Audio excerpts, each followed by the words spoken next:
Përshëndetje, mirë se vini, jemi bashkë në këtë edicion lajmesh, kundër të tjera do të ndiqni. Negociatat me Bashkimin Evropian, krye negociatorja Dhuka 101 kushte deri në fund të procesit, debat me opozitën në Komisionin e Jashtëm. Berisha, prokurimet janë në rënje dramatike, Rama i përgjigjet, hedh budallaj një gur në lumë. Gjykata e lartë shqyrton në 28 maj kërkesën e Erion Veliajt për zëvendësimin e masës së sigurisë, kryebashkiaku letër KLP-s për çështjen e Olës Dapës. Drejtësia midis traditës dhe modernitetit. Universiteti Luarasi zhvillon simpoziumin mbi kanunin dhe inteligjencën artificiale. Vlora mbetet disa orë pa ujë pas defektit në linjën kryesore të furnizimit, ndërhyjnë specialistët e ujësjelljes kanalizimeve. Do të vazhdojë të qeverisë kryeministri britanik Starmer përballë presionit për dorëheqje nga 80 deputet. Irani shpall kundër propozimin 14 pikësh të fundit, vjen tensioni me Shtetet Bashkuara të Amerikës.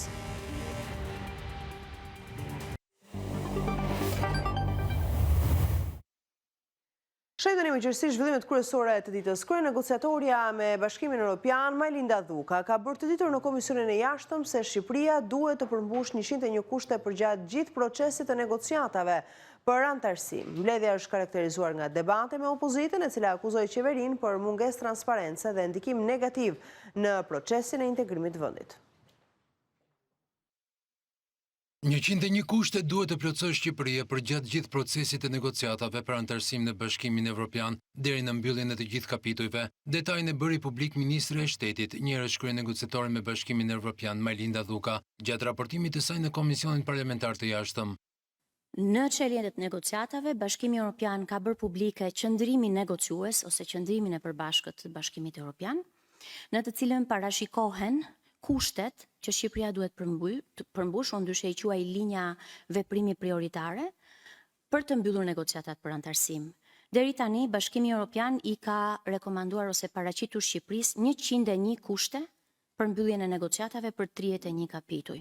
Krye negociatorja u ndal në mënyrë të veçantë grup kapitulli themeloret, që lidhet me shtetin e së drejtës, sundimin e ligjit dhe luftën kundër korrupsionit dhe krimit të organizuar.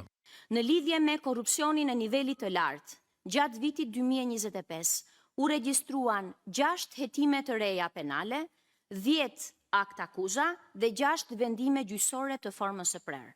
Opozita në komision akuzoi qeverinë se po mban sekrete curinë e procesit të integrimit, ndërkohë që hodhi poshtë retorikën e majorancës se opozita po i dëmton këtë proces. Si mund të trajtohet procesi i integrimit top sekret? Nuk folët a është reflektuar çështja Balluku në diskutimet për ribarin. Çfarë mesazhi i jepet Bashkimit Evropian ku jo më larg se dje? Kryeministri mori në mbrojtje publikisht persona të cilët janë në akuza zyrtare nga SPAK për pjesëtar të strukturave kriminale të Akshi. Mori në mbrojtje Mirlinda Karçanaj. Tani opozita nuk është dekor.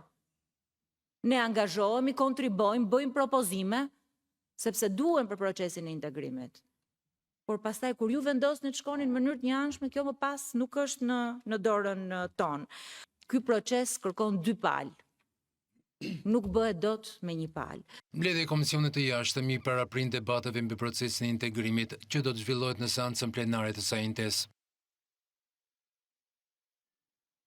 Ndërkohë, këtë të martë zhvillohet në Bruksel mbledhja ku do diskutohet mbi raportin e vlerësimit të standardeve të ndërmjetme për Shqipërinë, IBAR është një nga dokumentet më të rëndësishme në procesin e negociatave për antarësim në Bashkimin Evropian. Dokumenti lidhet kryesisht me grup kapitullin themelor, që ka të bëjë me gjyqësorin, të drejtat themelore, drejtësinë, lirinë dhe sigurinë. Në kontekstin e negociatave për antarësim, diskutimi për IBAR vlerësohet një proces sa teknik edhe që edhe politik, pasi miratimi i tij kalon përmes votës së shteteve anëtare të BE-s.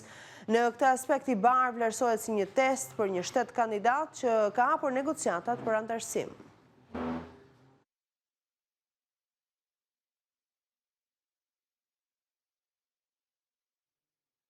Kryetari i Partisë Demokratike Sali Berisha akuzon Edi Ramën se nuk jep llogari dhe nuk njofton se prej 5 muajsh në Bashkimin Evropian nuk votohet raporti i Bar. Sipas tij, rreth 9 vende të BE-s kanë vendosur kushte ndaj Shqipërisë dhe për këtë arsye nuk po arrihet dakordësia për votimin e raportit, i cili konsiderohet tejet i rëndësishëm në rrugtimin drejt Bashkimit Evropian.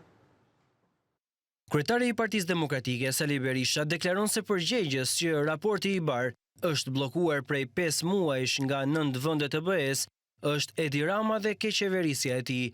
Shefi i Selis Blu thekson se korrupsioni dhe bllokimi i drejtësisë në rastin Balluku janë arsye që vendet e BE-s kanë bllokuar integrimin. Ishte parashikuar të mbaj konferenca ndërqeveritare me datën, mos gaboj, 18 ose 20 prill. Po e sigur që një nga këto 2 data. Nuk u mbajt. Jo, nuk u thirr. Sepse raporti ishte përsëri nuk ishte votuar, nuk votohej. Sa i takon prokurimeve publike, Berisha tha se Shqipëria ka humbur pikë në raport me kohën kur këto procedura bëheshin në qeverisjen e tij. Në vitin 2010, 2011, 2012, integriteti i proceseve i prokurimeve publike ishte 80%. Integriteti i prokurimeve publike pas kësaj periudhe ka rënë në një mesatare 70%, ka rënë me 10 pikë, por në vitin 2026 kjo rënje është në 66 pikë. Belinda Balluku, Akshi dhe Armand Frangu sipas Berishës janë gllabëruesit dhe abuzuesit më të mëdhej të parave të shqiptarëve. Lubia urdhoni sa ka marrë, rreth 1 miliard e 400 milion. Mbi 300 milion ka patur vitet e kaluar vetëm lindat e Akshit. Sot, qindra prokurime publike ka fituar me procedurë sekrete. Armand Frangu, që ju nuk ja gjeni dot. Procedura sekrete. Akshi ka firmos mbi 500 procedura sekrete. Edhe pse ka dhënë dorëheqjen, Berisha thot se Belinda Balluku vijon të jetë zëvendës kryeministrja e qeverisë Rama. Çfarë bën ajo? Ajo gjithë ditën vjen në zyra, te kjo, te Karakaçi, te këto. Ajo është hije e zezë e Këshillit të Ministrave. Zëvendës kryeministër hije. Kryeministri Edi Rama ka reaguar pas deklaratave të Sali Berishës mbi integritetin e prokurimeve publike, duke theksuar se të dhënat ndërkombëtare tregojnë një tablo krejt tjetër.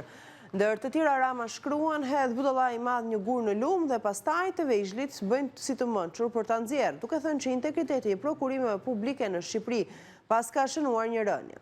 Ai vijon mëtej se Shqipëria është përfshirë për herë të parë në një portal evropian që mat integritetin e prokurimeve publike për vendet e BE-s dhe sipas tij vendi është renditur më mirë se disa shtete anëtare. Rama vuri theksin edhe tek digitalizimi i sistemit të prokurimeve dhe përdorimi i inteligjencës artificiale për rritjen e transparencës. Sipas tij, sistemi Diella pritet të sjellë një nivel më të lartë efikasiteti dhe integriteti në këtë fushë. Me Diellën në prokurimet publike do të arrijmë brenda këtij mandati një nivel integriteti dhe shpejtësie që na vendos në nivelin më të lartë europian, shkruan kryeministri Rama.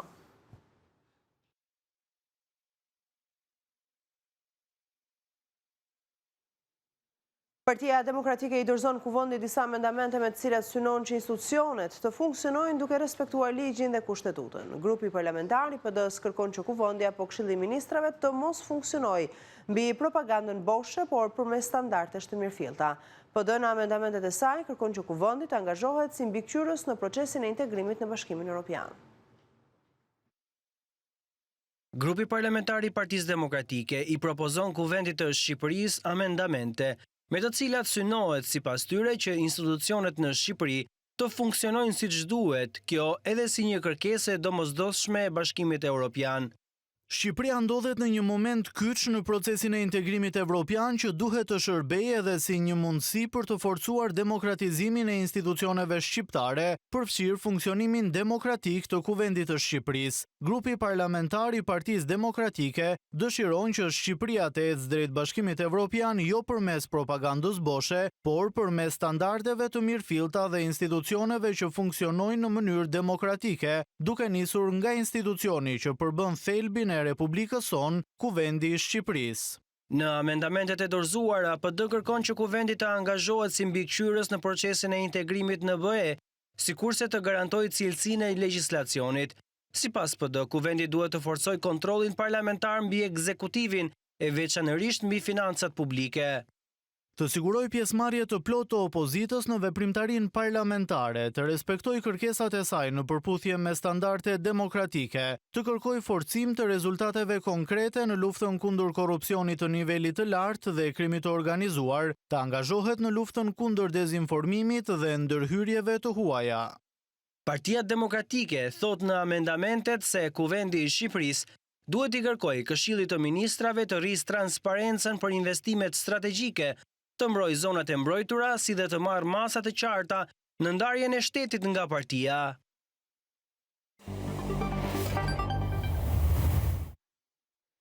Ecimit e gjykata e lartë do të shqyrtojë në datën 28 maj rekursin e depozituar nga avokatët e kryebashkiakut të Tiranës Erion Veliaj për zëvendësimin e masës së sigurisë nga arrest në burg në një masë më të butë sigurie, si garanci pasurore apo shqyrtim dhe detyrim paraqitje. Rekursi është depozituar në 6 maj, vetëm 2 ditë pas vendimit të marrë nga kolegjet e bashkuara të gjykatës së lartë, ku ndryshua pjesërisht praktika për masën e arrestit. Ndërkohë, në një kërkesë zyrtare drejtuar të gjithë anëtarëve të Këshillit të Lartë të Prokurorisë, Erion Veliaj pretendon se kërkesa e tij për konstatimin e pavlefshmërisë absolute të dekretit e emërimit të prokurorit Olsdado, si dhe për përfundimin e statusit të tij si magjistrat, nuk është shqyrtuar asnjëherë nga KLP si organ kolegjial.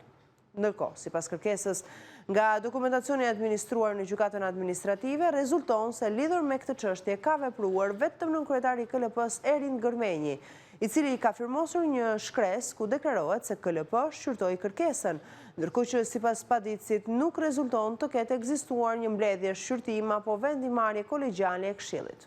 Ndërkohë Veliaj është u kërkon individualisht anëtarëve të KLP-s të deklarojnë nëse kanë qenë në dijeni të këtij fakti, duke ngritur një debat të fortë institucional mbi mënyrën e ushtrimit të kompetencave brenda organit kushtetues që administron statusin e prokurorëve. Erion Veliaj ndodhet në qeli prej 10 shkurtit të vitit kaluar. Ndaj kryebashkiakut janë ngritur 12 akuza penale si korrupsioni zyrtarëve të lartë, e kryer kjo në bashkëpunim në 9 raste, pastrim parash, deklarimi rrem i pasurisë, fshehje të ardhurash, shpërdorim të tyre dhe futje sendeve të palishme në ambientet e vuajtjes së dënimit.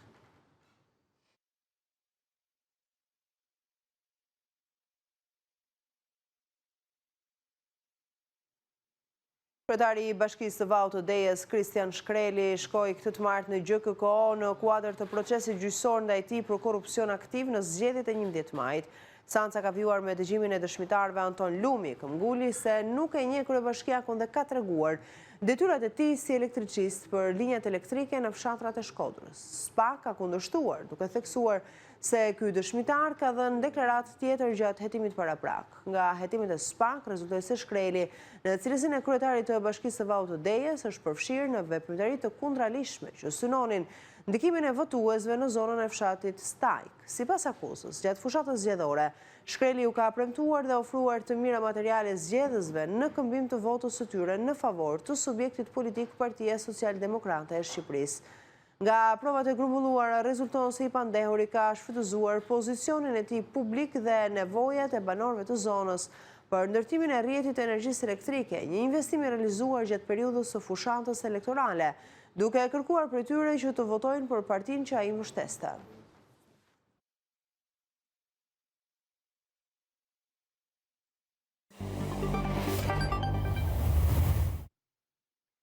Fakulteti i Drejtësisë në Universitetin Luarasi organizoi një simpozium shkencor me temë drejtësia midis traditës dhe modernitetit. Nga kanuni tek inteligjenca artificiale në kuadër të ditës së drejtësisë, në aktivitet u diskutua evoluimi së drejtës në Shqipëri, roli i traditës juridike dhe sfidat që sjell transformimi digjital në sistemin e drejtësisë.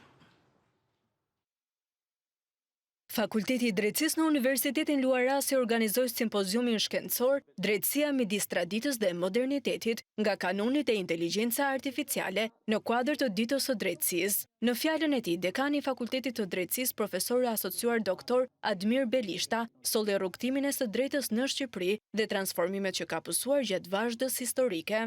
Tema e përzgjedhur në këtë simpozium është një temë aktuale me interes teorik dhe me vlera praktike. Kjo për shkak të zhvillimeve teknologjike dhe ndikimit të këtyre zhvillimeve edhe në fushën e së drejtës. Sot, ne do kemi kënaqësinë që në 2 sesione të dëgjojmë kumtesat dhe referimet e 14 profesorëve dhe studiuesve të së drejtës, vendas dhe të huaj, me eksperienca teorike dhe praktikës gjyqësore.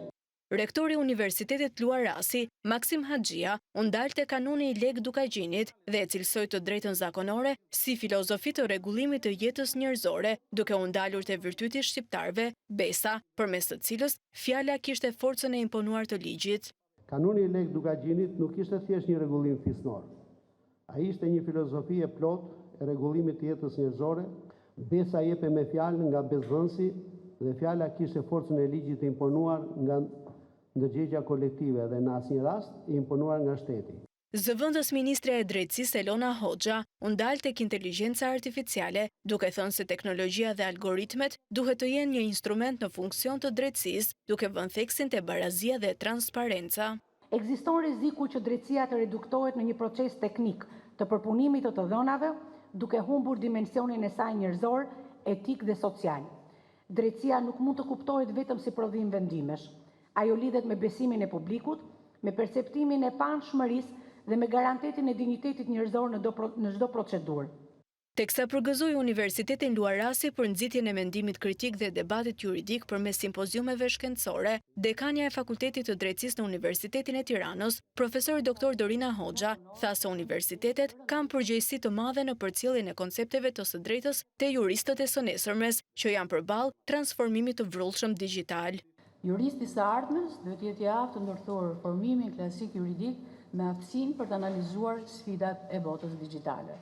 Dua të përgëzoj Universitetin Luar Rasi për organizimin e aktivitetit dhe për zgjedhjen e një teme që krijon hapësirë për debat akademik, reflektim, shkëmbim idesh mbi të ardhmen e drejtësisë në një epokë ndryshimesh të shpejta. Rektori i Akademisë së Sigurisë, Ilir Mandro, tha se drejtësia nuk duhet të mbetet penge së kaluarës kanunore, por duhet të shërbejë si urlidhse mes kulturës, traditës dhe reformës. Drejtësia nuk duhet të mbetet peng i së kaluarës, i kanuneve, historive të vjetra, por as të shkëputet nga rrënjët dhe identiteti ynë. Sot kemi nevojë për një drejtësi që ndërton ura mes brezave, mes kulturës dhe reformës, mes traditës dhe modernitetit. Punimet e këtij simpoziumi shkencor në lëmë të jurisprudencës u përshëndetën edhe nga presidentja e Universitetit Luar Rasi, zonja Fabiola Hysembelliu, ndërsa morën pjesë me kumtesat e tyre pedagogë e jurist nga universitetet të ndryshme të vendit, të cilët drejtuan pyetje ndaj kolegëve të tyre, duke dëshmuar kështu se Universiteti Luar Rasi mbetet lider i ekselencës dhe inovacionit në arsimin e lartë. Bëjmë tani një shkëputje publicitare, kthehemi pas pak.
Rikthehemi me lajmet në samitin Shqipëri-Izrael mbi sigurinë kibernetike. Kryeministri Edi Rama ka deklaruar se sot Shqipëria ka një mbrojtje të fortë kibernetike. Rama kujtoi vendimin për shpalljen e Iranit si shtet sponsor të terrorizmit, pasi sulmoi vendin tonë pas strehimit të opozitës iraniane. Për kryeministrin Edi Rama, Shqipëria ka ndërtuar vizionin e saj të zhvillimit mbi besimin tek teknologjia dhe digitalizimi si mundësi reale për të kapërcyer më shpejt sfidat e së ardhmes. Deklaratën kreu i qeverisë shqiptare bëri në samitin Shqipëri-Izrael, ku ka vlerësuar bashkëpunimin me Izraelin si një partneritet të mbështetur edhe mbi lidhjet historike. Sot mund të theme krenari që kemi një nivel krejt të ndryshëm të mbrojtjes kibernetike dhe njëherë fal bashkëpunimit me Izraelin dhe me talentet izraelite. Jemi shumë të lumtur që jeni këtu e që mund të shohim se çfarë mund të bëjmë së bashku më tej. Shefi ekzekutivit kujtoi edhe sulmet kibernetike të ndërmarra nga Irani ndaj vendit tonë, si shenjë hakmarrje për strihimin e opozitarëve iranian në Shqipëri. Megjithatë, kjo erdhi me hakmarrje nga regjimi iranian që nuk e duronte dot këtë gjë dhe na sulmoi. Sulmoi atë që kishim ndërtuar pareshtur me vite të tëra për të transformuar shërbimet tona publike nga një sistem tërësisht korruptiv e i zymt që u shërbente qytetarëve e mbështetur në rishfete në një sistem tërësisht të shpejt, transparent, pa tarifa që ofrohej online. U bëm një vend që 95% të shërbimeve i ofron online përmes ekraneve brenda dhe jashtë vendit dhe këtë synuan ata. Synuan ta shkatronin këtë për të na çuar mbrapsht në kohën e errët të shërbimeve publike në nivelin më të ulët. Samiti mblodhi në Tiranë 40 kompani inovative izraelite, me fokus forcimin e sigurisë kibernetike, avancimin e teknologjisë moderne dhe krijimin e partneriteteve të reja për zhvillimin ekonomik të Shqipërisë dhe rajonit. Portali qeveritar i Albania njofton se do të jetë përkohësisht i padisponueshëm për shkak të një procesi përmirësimi dhe optimizmi të infrastrukturës teknologjike, me qëllim rritjen e performancës së shërbimeve publike online. Sipas njoftimit zyrtar që shfaqet kur hap faqen në Albania, ndërprerja e shërbimit do zgjas nga 15 maj në orën 22:00 deri në 18 maj në orën 8:00. Gjatë kësaj periudhe qytetarët nuk do të kenë mundësi të aksesojnë shërbimet elektronike të platformës.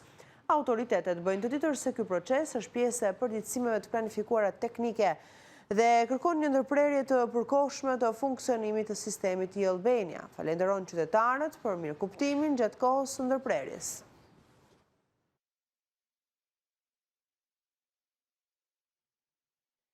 Zyra e Komisionerit për të drejtën e informimit dhe mbrojtjen e të dhënave personale ka zhvilluar një takim mbi zbatimin e ligjit të ri për mbrojtjen e të dhënave personale dhe rolit të nënpunësit të mbrojtjes së tyre. Në fokus ishte forcimi i standardeve ligjore dhe institucionale në përpunimin e të dhënave personale nga autoritetet kompetente. Roli dhe detyrat e nëpunësit të mbrojtjes së të dhënave personale pran autoriteteve kompetente u trajtua në një takim organizuar nga Zyra e Komisionerit për të drejtën e informimit dhe mbrojtjen e të dhënave personale, me fokus zbatimin e ligjit të ri për mbrojtjen e të dhënave personale. Gjatë takimit ku morën pjesë përfaqësues të institucioneve të drejtësisë dhe autoriteteve ligjzbatuese që ushtrojnë funksione në fushën e parandalimit, hetimit dhe ndjekjes së veprave penale, si edhe garantimit të sigurisë publike, u diskutua mbi detyrimet që burojnë nga ligji i ri për garantimin e sigurisë dhe ligjshmërisë së përpunimit të të dhënave personale nga autoritetet kompetente. Komisioneri Besnik Dervishi theksoi se mbrojtja e të dhënave personale duhet të konsiderohet një standard demokratik dhe jo një pengesë për institucionet ligjzbatuese. Legjislacioni i ri për mbrojtjen e dhënave personale përbën një hap të rëndësishëm drejt harmonizimit me standardet europiane, krijon një balancë ndërmjet sigurisë publike dhe respektimit pra të privatësisë. Ai kërkoi gjithashtu rritje të masave të sigurisë dhe investime në teknologji të sigurta, duke nënvizuar rëndësinë e besimit publik tek institucionet. Pra, zbatimi i ligjit kërkon bashkëpunim institucional, investim në teknologji të sigurta, pra rritje të kapaciteteve profesionale dhe angazhim të vazhdueshëm për mbrojtjen e drejtave të qytetarëve. Aktiviteti u vlerësua si një hap i rëndësishëm për rritjen e ndërgjegjësimit dhe forcimin e standardeve të mbrojtjes së të dhënave personale në institucionet e drejtësisë dhe sigurisë publike. Arrestohet një 25 vjeçar holandez i dyshuar për mashtrime kibernetike ndaj qytetarëve shqiptar. Operacioni Banka e Rem 2 ka zbuluar një skemë mashtrimi online ku përmes SMS-ve në emër të bankave u kërkoheshin qytetarëve të dhënat bankare përmes linqeve false. Sipas bashkëpunëtorëve në këtë skemë mashtrimi, është shpallur në kërkim edhe një tjetër person. Një 25 vjeçar holandez i dyshuar për mashtrime kibernetike ndaj qytetarëve shqiptar përfundoi në pranga pas operacionit policor të koduar Banka e Rem 2. Policia e shtetit njoftoi se i riu dyshohet se ishte pjesë e një skeme mashtrimi online të tipit smishing, përmes së cilës qytetarëve u dërgoheshin mesazhe në emër të një banke të nivelit të dytë. Në mesazhe kërkohej përditësimi të dhënave bankare përmes klikimit të një linku mashtrues, që imitonte faqen zyrtare të institucionit financiar. Sipas hetimeve, disa qytetarë kanë rënë prej kësaj skeme, duke dhënë të dhënat e tyre bankare.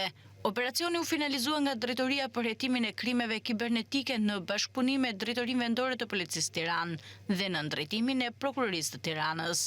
Ndërkohë, policia ka shpallur në kërkim edhe një shtetas tjetër, i dyshuar si bashkëpunëtor në këtë aktivitet kriminal. Ata akuzohen për veprat penale, mashtrimi kompjuterik dhe falsifikimi kompjuterik. Policia e shtetit apelon qytetarët që të mos klikojnë linke të dyshimta dhe të mos japin të dhëna personale apo bankare përmes SMS-ve, duke kujtuar se institucionet bankare nuk kërkojnë përditësim të të dhënave sensitive në këtë formë.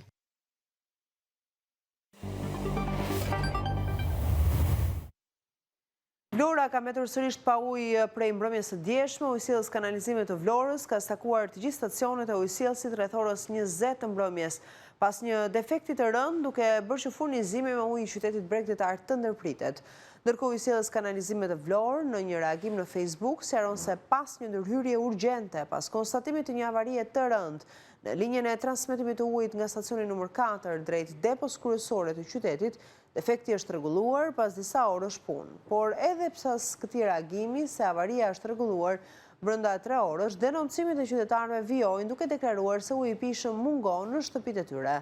Banorët shprehen se mungesa e ujit të pijshëm ka shkaktuar problematika shumë të mëdha nëpër banesat, ndërsa i njëjti shqetësim është ngritur edhe nga hoteleria, të cilët deklarojnë se janë në sezon dhe turistët po i presin pa ujë. Në muajin dhjetor, Vlora vuajti mungesën e ujit të pijshëm për 5 ditë me radhë, për shkak të një defekti të rënd në tubacionin kryesor të furnizimit të qytetit.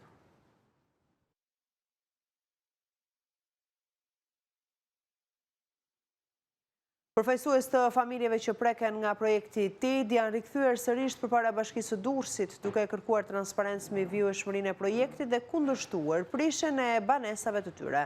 Banorët deklarojnë se ndryshimet në projekt, ku disa objekte kulti janë përjashtuar nga prishja, kanë shtuar paqartësi dhe dyshimet mbi procedurat që po ndiqen.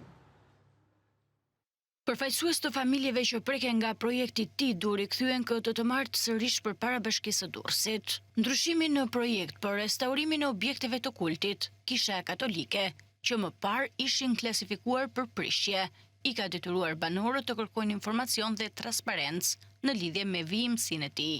Me një kërkesë të firmosur nga 20 familje, i janë drejtuar autoritetit vendor, duke e kërkuar transparencë dhe duke nënvizuar se do të vazhdojnë të kundërshtojnë prishjen e banesave të tyre. Sipas banorëve, ky është një projekt që mbivendoset mbi historinë për t'u zëvendësuar me kulla. Bashkia dhe institucionet shqiptare janë në ter informativ kundrejt këtij projekti. Ne nuk jemi as për shpronësim dhe as për prishje. Të na shpjegojnë si ka raste tashmë në lagje të cilëve i është ndryshuar destinacionin. Kjo nuk ndodh pa ndryshimin e projektit. Për këtë projektin TID po bëhet gjithçka. Ktu që ke firma e Belinda Ballukut, e para, me 26 gusht, këtu në Durrës, që ke firma e Edi Ramës, edhe e treta është kryetarja bashkisë. Këto të tre që po nxjerrin këtë VKM-n, po nxjerrin për shkatrimin e Durrësit të vjetër. Ne jena dursak të vjetër, kena kërku, do kërkojmë dhe nuk do pushojmë as një sekond. Arsyeja pse? Shtëpia Shjeta. Ky me këtë vendim po bën persekutim. Në kohën e Enverit që i dëbonte Enveri njerëzit nga Shqipëria, nga qyteti i çonte në fshat. Edhe ky të njëjtin gjë po bën. Përfaqësia e banorëve i është drejtuar Bashkisë së Durrësit për të kërkuar takim me kryebashkiaken Emiriana Sako, por edhe këtë herë i kanë gjetur dyert e mbyllura. Është më e thjeshtë të takosh përfaqësues të institucioneve ndërkombëtare, se kryebashkiaken deklarojnë banorët, që theksojnë se do të kundërshtojnë prishjen e banesave. Ai thot për prishe, për lulishte, po ja, pulla i bën. Kemi nga 100 vjet këtu, tani të vi me një vendim të Këshillit Ministrave, domethënë që kena kalu 300 lloj qeverish. Kjo që menonim që ishe domethënë më në favorin tonë, më kështu, kjo po na do me na spostu komplet. I Bashkisë së Durrësit, Gentian Kallmi, deklaroi se TID është në proces dhe do të verifikohet çdo rast, si në lidhje me vlerën, ashtu edhe procedurën e ndjekur.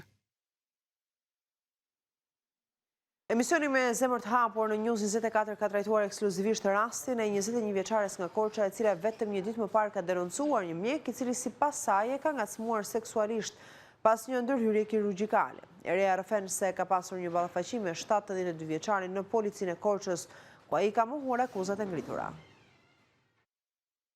Pasi denoncoi në polici se një mjek kirurg në spitalin e Korçës e kishte ngacmuar seksualisht gjatë një vizite mjekësore, vajza 21 vjeçare rrëfeu ekskluzivisht në emisionin me zemër të hapur në News 24 ngjarjen e ndodhur. Kur unë po zhvishesha, bëjshja bijamet edhe bjankerin mbathjet, ajo afrua mbas meje, po më theshte që shiko sa mirë jam tani, ka marrë ngjyrë në fytyrë, më pas më mori nga fytyra dhe më puthi, më pas vazhdoj me aplikimin e kremit, unë shmanga kur ajo më puthi, thash jo, ngela pa fjalë se nuk e prisnja që do të një gjë të tillë. Më pas vazhdoj me aplikimin e kremit, që ishte për infeksion vaginal. Aty bëri, si gjithmonë që bënte gjestet në pozicione, më theshte ri në këto pozicione, edhe movimentet e gishtave që nuk ishin të dhura, për një mjekim, gjithashtu dhe pozicionet, aty aplikoj dhe atë dorën që kishte pa dorash në partet time intime, nga ty pastaj u shmanga, e më pas mbaroi vizita dhe dola me gjyshen nga dhoma, shkova në dhoma që më kam mbajtur ato ditë. Eria nga Korça tregon ndër të tjera se pas situatës ka pasur dhe një ballafaqim me mjeku në policinë e Korçës, ku sipas saj ai ka mohuar të gjitha akuzat e ngritura. Unë i thash aty të vërtetën, që ti këto gjeste i ke bërë, i thash më mohë në fytyrë, i thash që ti me të vërtet nuk më ke puthur, tha jo, nuk e kam bërë. Unë i thash aty që duhet i fitur, që është një person i keq, që ai po ta bënte punën e tij siç duheshe, unë nuk do kisha arsye pse ta sillja këtë gjë në këtë mënyrë, në këtë grad. Sepse nuk kam pse, shikon dhe komente dhe gjërat që thonë vajza e bën për lek, vajza nuk është asgjë e vërtet, se unë edhe këtu për pushime me familjen time, të takoja gjyshit, ta fuse një problem kaq të madh, një person të moshës të tij, po mos kishte arsye nuk do ta bëj asnjëherë. Vajza ka bërë të ditur se babai dhe gjyshes së saj ia ka treguar situatën vetëm 3 ditë pasi mjeku vazhdonte me veprimet.